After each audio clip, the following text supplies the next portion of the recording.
This building, this is kind of the original structure, and then they added on to it. So founder Dennis Parks, he's got a gallery upstairs. The geodesic dome is kind of a growing dome.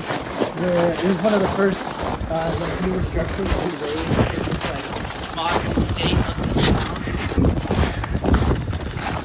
This is kind of been our home base for these are big bottle forms that I've kind of wanted to dive into, but this place allows to scale up quite a bit rather than just dealing with little functional piecework. But the idea of like functionality, I think, is kind of a it's something worth contemplating.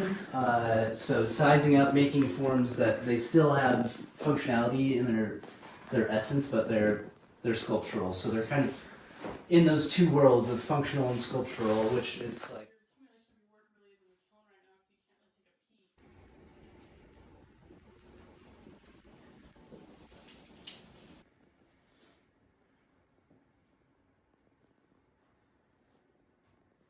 So the type of firing we're doing here is a soda firing.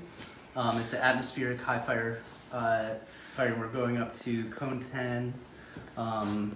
It's about 2,400 degrees Fahrenheit. So the glazes, this atmospheric firing idea came up in the 70s as a response to salt firing, which has kind of a nasty burn off of like chlorine gas. So this was kind of a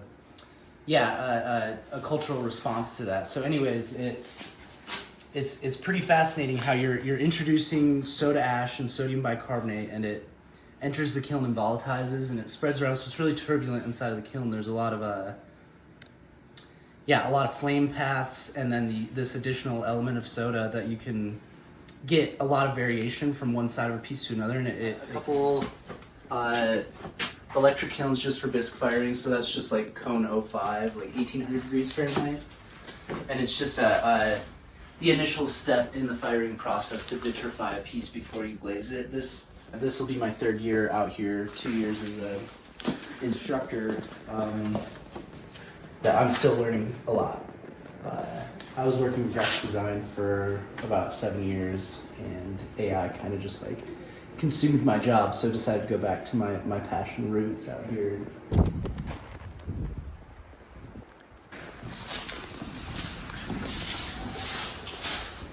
Yeah, I think this building was put up in like 73 or 78, something like that.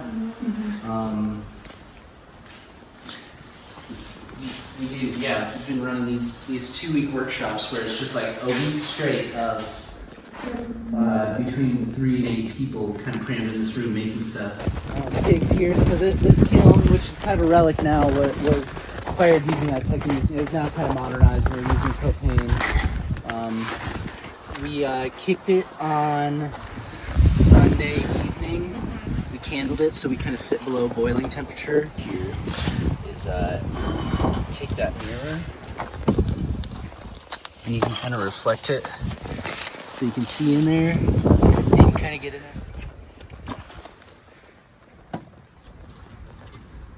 Yeah, cones look good. I think it was a pretty good fire. Yeah, cones look good.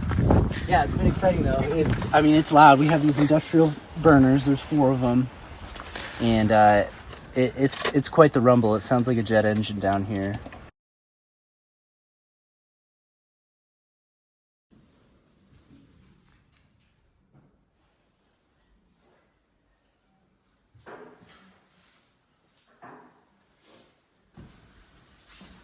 Yeah, Dennis is quite a character.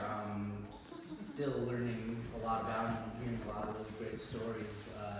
But he was a poet and conscientious objector, and so I think those economic postures, along with this kind of poet's mentality, there's a lot of really juicy stuff here. I can really get a sense of humanity from some of the threads I used to turn on here. Just really, really inspiring.